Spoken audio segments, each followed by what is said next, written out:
ठीक आहे, ठीक आहे. यापुढे तुझ्यापासून वेगळ्या उतरायची अपेक्षा नव्हतीच मला. लोकांचे जग बायकोभोवती फिरतं.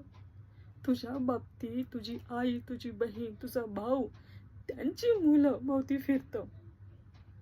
चल, मला खूप कामं आहेत. तेच ते बोलायला काही अर्थ नाही आहे. मी फोन ठेवते. हो, मी फोन ठेवते. तुझी इच्छा असेल तर मी कदापि मी बदलू शकत नाही. मी नाही बदलू शकत. मला माफ कर. मला माफ कर. मी फोन ठेवते.